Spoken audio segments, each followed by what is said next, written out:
Twitch, another AD carry that we've been seeing. Twitch has been very successful. Didn't work out for Candy Panda in the last match, though. So Fnatic, what will they go with? Not going to be Heimerdinger, that's for sure. So the one thing that NIP are holding on to right now is their solo lane picks and who they're going to be matching up with.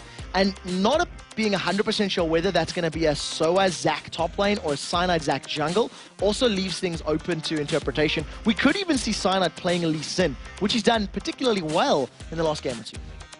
We're waiting to see which way. Twisted Fate's still open as well. Let's not forget that. Worked out very well for Peke against Meteor Makers earlier on today. Just, can you believe that was earlier on today? It's been such a long day. This will be the longest day, I believe. It's going to be a long one. Well, it's going to rival the spring promos, maybe. It's definitely going to be 12 games today, that's for sure. So it's definitely stepping it up to the official American Super Week. I guess they're just going to be challenging it.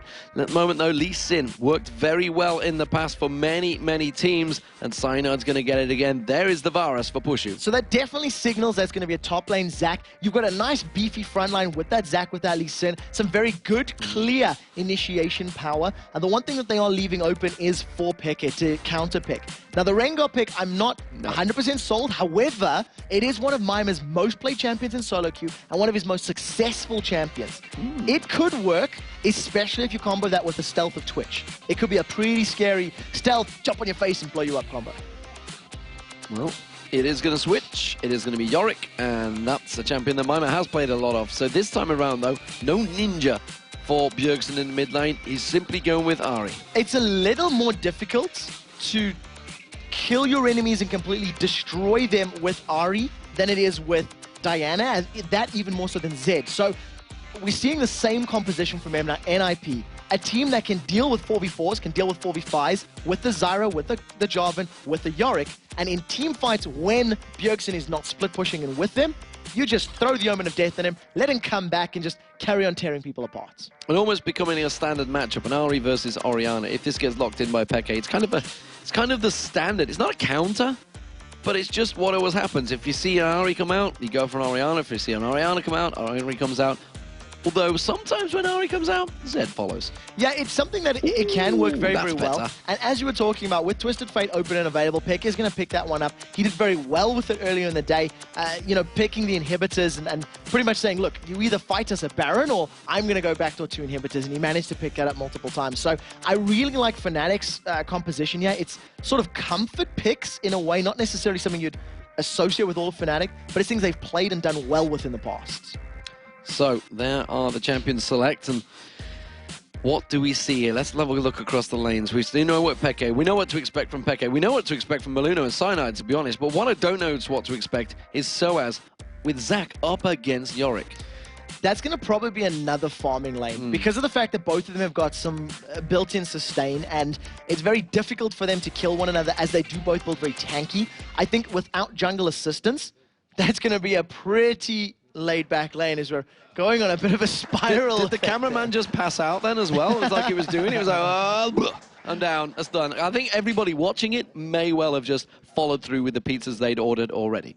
And we'll have to see how well NIP can hold out. Yeah, it's been a long, strenuous day for absolutely everybody. And this is the first of potentially 2 games for each of these teams. Because, of course, the winners from both of the sides of the bracket will play each other, and the losers will play each other. And right now, Fnatic, they're on that red side, and they'll have to deal with that positional, I don't even want to call it disadvantage, because it's not anymore. The game's super, super balanced and even. And let's talk about what this means for them. It is a battle to get second place. That's really what they're aiming for, a battle for who will play who. Of course, second place is the big important spot, because that is a bye. So they will be through to the semi-finals at the playoffs. That's what they want, and almost certainly, again, pretty much a tippy toe into the door of season 4. Not so much season 4, the World Championships, more importantly, because the top 3 places will make it there. So once you're in the semi-finals, you're already almost in the World Final. So there's 2 things to remember about this. Win 2 games, and you guarantee yourself second if you win them back-to-back.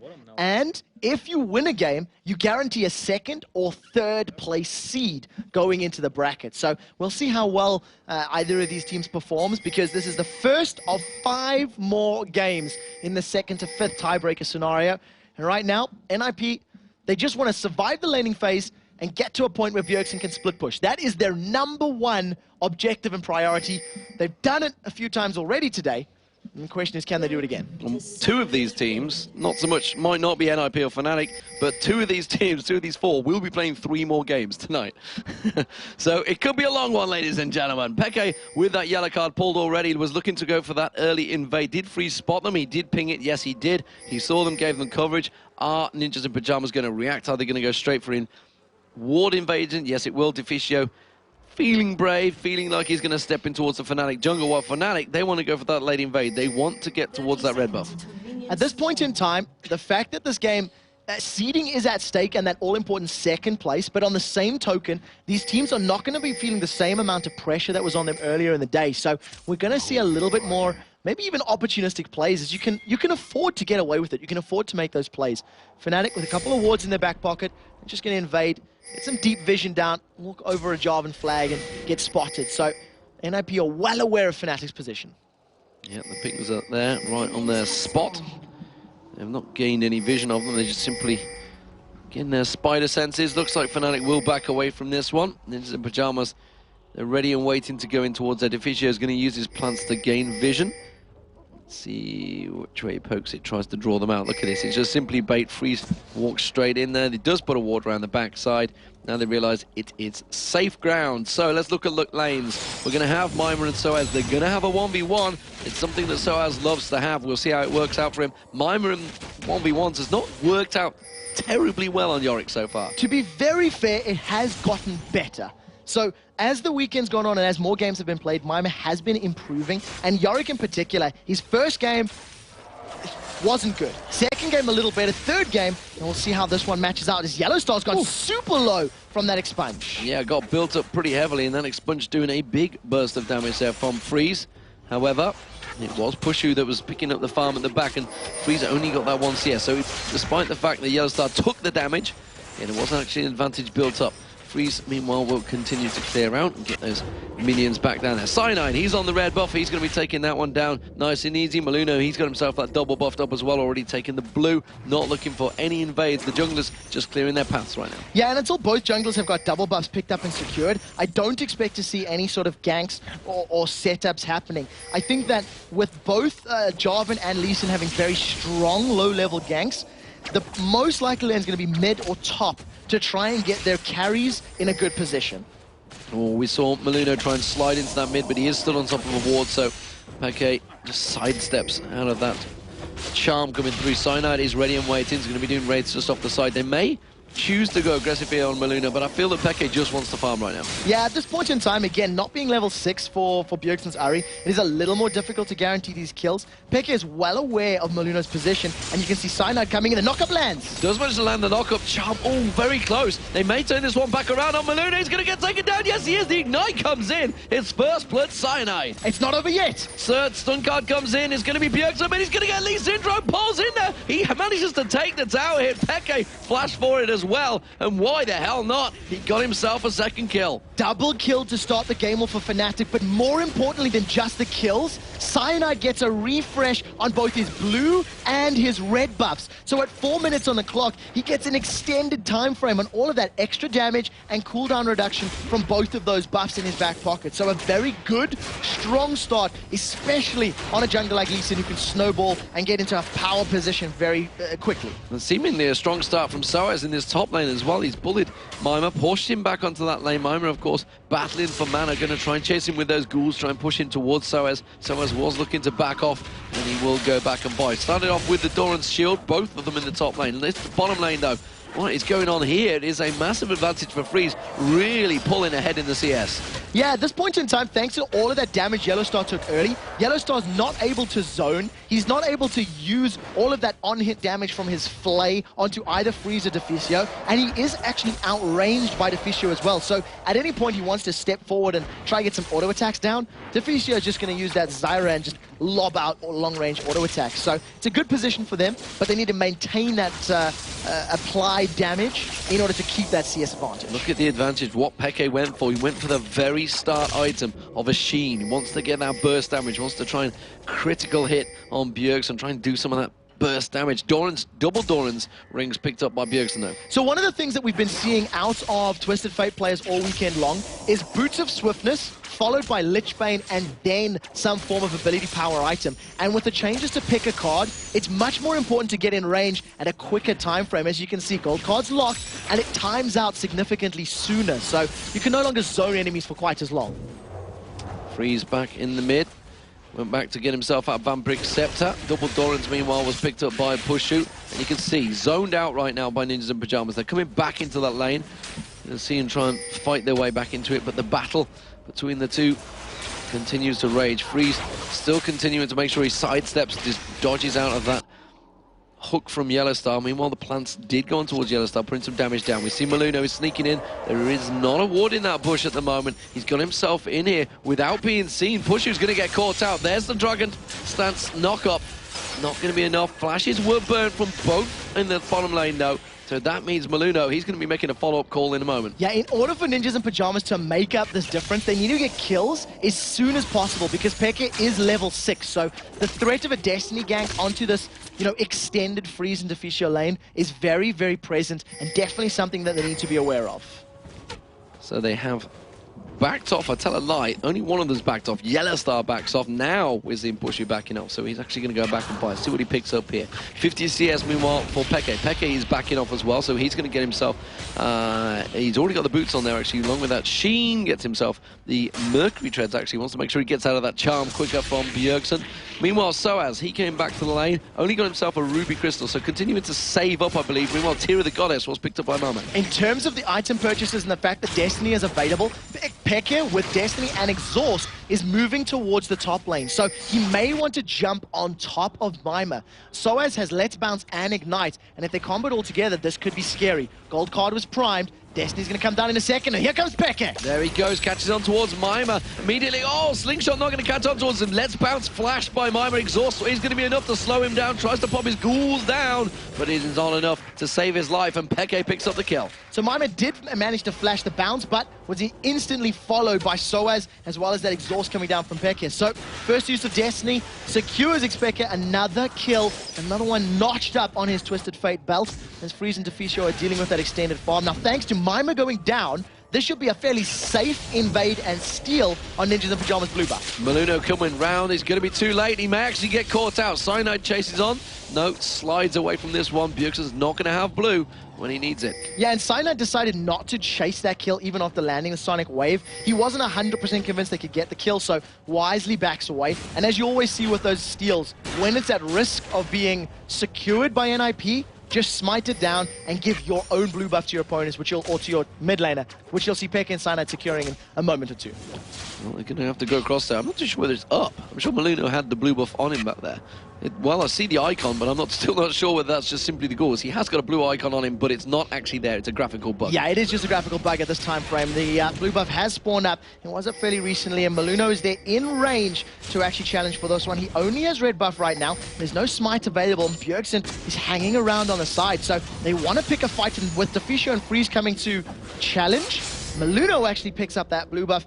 Not ideal. Yeah, he was zoning out Peke. Peke was sort of like walking towards him like, no, no, no. There is definitely someone in this bush. I can't come towards you, Cyanide. Gonna have to be left alone. The charm lands. Is it gonna be enough to turn it around? Using the Spirit Rush, Ignite going down. One more hit should do it. There it is. Bjergsen gets the kill. And he was forced to flash for it. A very good gold card, but it's not over as Cyanide wants Bjergsen. Cyanide catches on towards him. He's got that red buff on as well. It's gonna be doing that extra damage. There it is. The kick to the head. Roundhouse kick in Bruce Lee style to secure himself yet another kill. 2-0-1 on that Lee Sin. Boots of Mobility completed, so he's looking to gank and he's looking to control lanes, and also he's looking to control Bjergsen. If Bjergsen cannot split push and cannot duel and challenge anybody, then that means Fnatic are in a much better position to try and win this game. Freeze is looking to get the grasping root on Pushu. There's the Dark Passage thrown out. Wasn't required. Simply puts the shield down. He's going to work this one out. Look at the difference, though.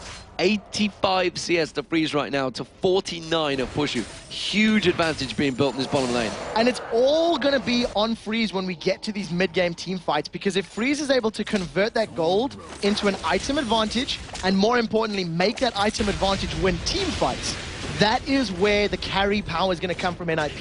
It also means that Mima's focus for that Omen of Death should now be on Freeze's Twitch as opposed to Bjergsen's Ahri. So as the games continue, don't forget, guys, if you've just tuned in and thinking, why is NIP and Fnatic on? Well, it's because we had a 4-way tie at second place, which means there is a rather large playoff tiebreak going on right now. There will be another 4 games following this one. This is the first, I tell a lie, it's another 5 games. No, 4 games following this one. 4 games. You I played am one right. already. Punch drunk already. So SK are out of the playoffs. They haven't made it to Gamescom. They will not be having a chance to make it to the World Finals, which is unbelievable because they got there last year around. It's another team, it's the second team we've heard of that haven't made it. And I think back to, obviously, NA, there's a couple of teams that still could get there that made it. But more importantly, Taipei Assassins are not even going to be there either. Southeast Asian qualifiers, by the way, the regional qualifiers will actually finalize tomorrow. So we'll know, they'll be the first teams that we'll know will be making it to the World Finals. Yeah, and make sure you actually check that stream out to see who is the European and North American teams going to be competing against, because right now, NIP and Fnatic are fighting for seeding to qualify for that very, very playoff. Maluna's been hanging out here on the side for a little while. He doesn't have any buffs, even though those little circles think that he is, and Pekka's Charm. Charm comes in, Cataclysm follows. We do see Cyanide diving in. Has he got the damage to try and turn this one back around? Kicks him in beautifully. Peke tries to linger in the wings, uses that. Destiny gets the stun card on Maluna, but he takes a tower hit. It's a double kill for Cyanide, but it's a mistake judgment by Peke. He went just that little bit too deep on the Destiny. Crepo said it earlier today, if you are playing against Assassins, pick Exhaust. Peke knows this. Peke plays Assassins, and he was able to exhaust all of Ahri's damage inside that Cataclysm. So even though it looked fantastic for NIP landing everything, there was no damage coming out because it had all been mitigated by that Summoner spell. Soaz has less bounce and Ignite available, and he may be thinking about this one, relying on that Cell Division to try to keep himself sustained. See if he can bounce his passive through this one. There is the aggression, but Maima tries to turn it around. Maima hasn't got a great deal of mana here, though, so Soaz is trying to bait him away from the minions. He's got a good wave there as well. Siege Minion would be doing work. Lich Bane already picked up by Peke. He got those Mercury Treads earlier on, so he's going to be doing extortionate amounts of damage, and remember, as Peke always does, we'll be pushing those turrets. I want to see how and where Maima builds this Chalice of Harmony, because not only is he behind in CS, and not only has he struggled all weekend long, this item clearly signifies I need to stay in lane, I need to split push, and I need to have power available at all times. If he completes that into the likes of a Mikhail's Crucible, he's even more of a support utility player in this matchup, because he can, you know, cleanse the gold card, he can heal one of his carries, and basically just try to keep them alive for longer before needing to use that ultimate. And I'm interested to see which way Soaz goes, because he used to say, this was back in the spring, when you're ahead on Zac, you just go ability power, magic penetration, you go aggressive. When you're behind, you go tanky. Which way will he head this one? Well, he's got the makings of potentially a Sunfire Cape and potentially a Haunting. Guys, as Yellowstar's caught. Stranglethorn's in there, that's forced to flash away, and that was a spray and pray that followed it up as well. Yellowstar takes a lot of the damage, but that's 2 ultimates burnt from Ninjas in Pyjamas for 1 summoner spell. The thing is, those ultimates will become available before that flashes, so if, once again, they can make it stick, it can work out. Bjergsen was able to pick up his blue buff, and that's the first blue buff for Bjergsen in a little while, probably the last 2 spawns at the very least. And the one thing I do want to highlight is, even though Maima has got so much more HP than Soaz, he's still unable to kill him because he simply doesn't have the damage or crowd control to stick to Soaz's Zac, who can just slingshot to safety. Well, Freeze is backing off. I believe the BF sword will be coming out here, so the damage potential. Nope, tell a lie. He's going for third roll. Cut this to Blade of the Rune King. Blade of the Rune King. Not going to go for the IE or Bloodthirst up first up on Freeze. On the Rat, sorry. 14 minutes gone so far, Trevor. Not even a hint, not even a whiff of Dragon. Not this time round, and I think it's because both teams are a little bit afraid of it. They don't want to run into the Baron Pit with an assassin like Bjergsen, nor do they want Spray and Pray to come up. However, knowing that Bjergsen's just backed off, and knowing that Pushu's got all of his ultimates available, and Destiny, which is very, very important, they may be able to challenge for it right now. The thing is, all of Fnatic are probably going to come down. As you can see, Soaz is already moving towards the Dragon Pit. Maima is 1.5 years away.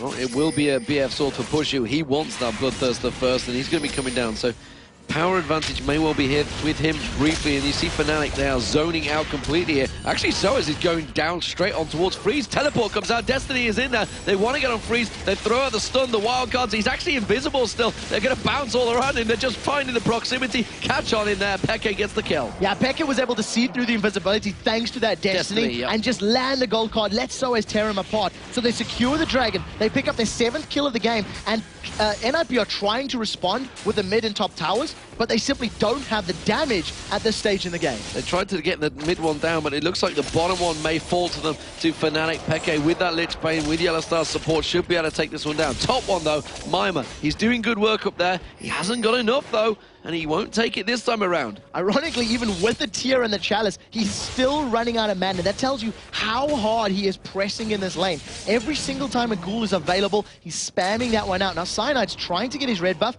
but he had no idea what was going on. There was no vision in that bush, and he didn't see any minions moving around. So, another steal coming out of Maluno, and pretty good conscientious map awareness for that one.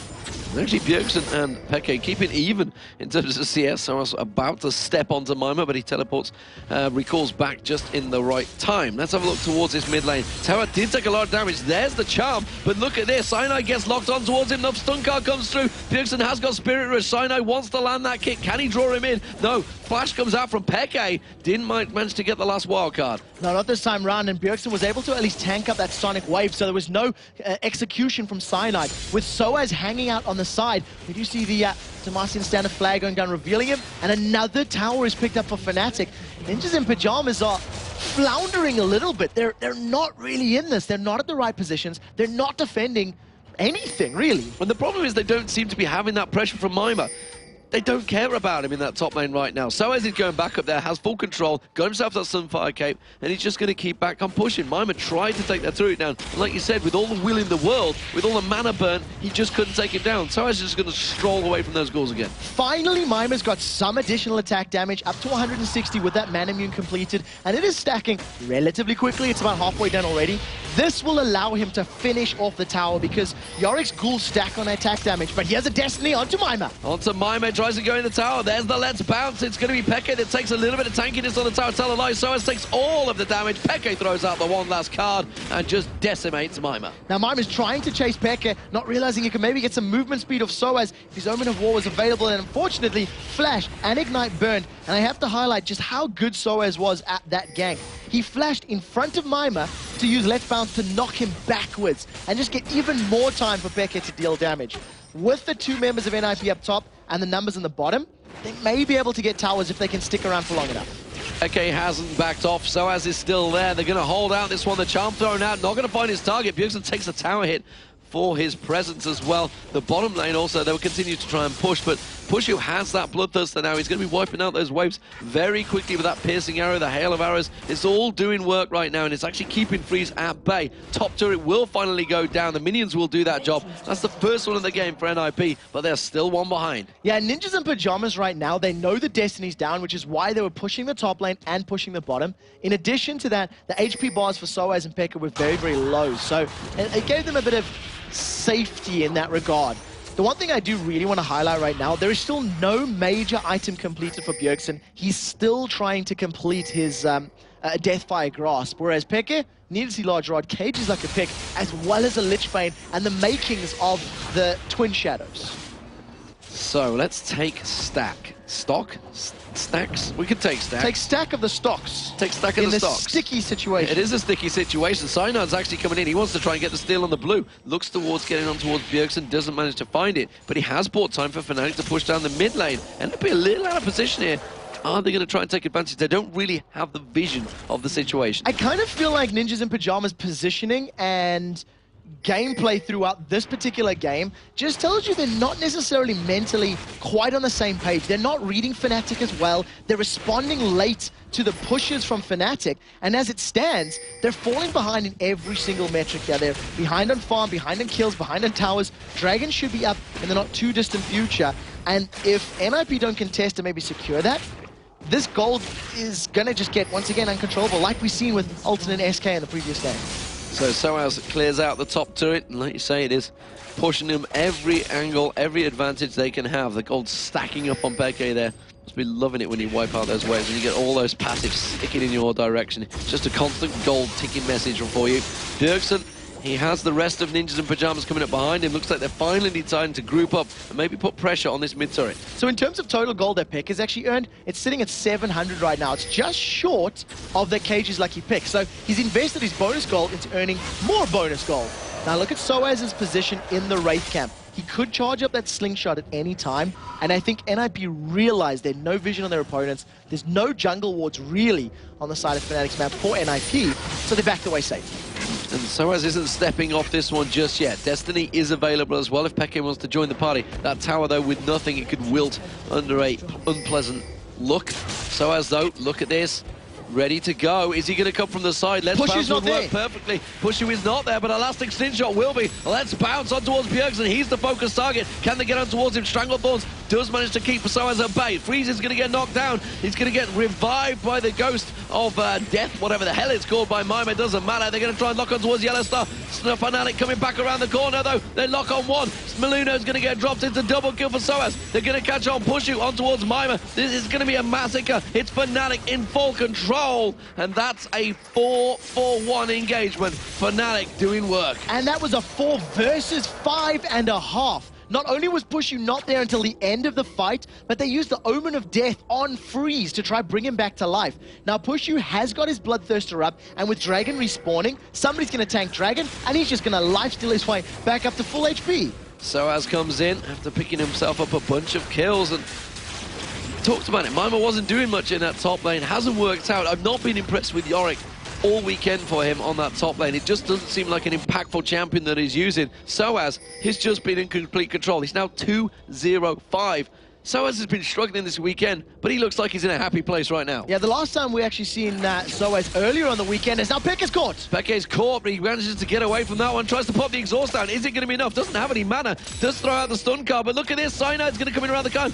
He's buying himself time. Doesn't need it. The Lich Bane does the job for him. Ladies and gentlemen, when you are dealing with an assassin, and when you are dealing with an assassin as good as Bjergsen, pick exhaust. That is the #1 rule. You've seen how much damage Bjergsen put onto Peke before the exhaust got down. And if you look at the player cams, Peke and Cyanide are all grins and smiles and giggles after that last engagement. Yeah, I think Cyanide got the assist from that as well. He got the safeguard. I'm not too sure whether it was quite in the right time. He was coming in, it's like, I've got you covered, I've got you covered. It's okay, it's okay. Don't need you, don't need me. Okay, you got this one.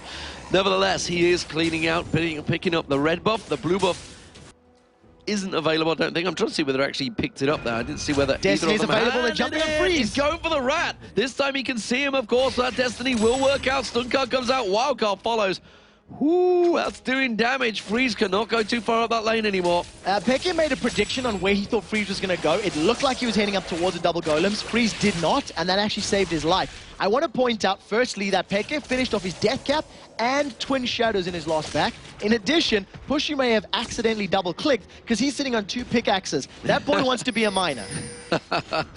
Well, he's not going to be a mimer, at least, that's for sure. It is going to be Fnatic pushing the bottom lane, and they have full control. They have minions, they have the conga line, and then they are just putting damage on this. NIP thinking of actually trying to defend that one. I'm not too sure they have it in them right now. They're 13-3 behind in kills. They're nearly 9,000 gold in behind. And it's just overall all going Fnatic's way. If NIP don't land a charm onto a crucial target like Cyanide, Pushu, or Peke, unfortunately they do not have the damage right now to actually win a team fight.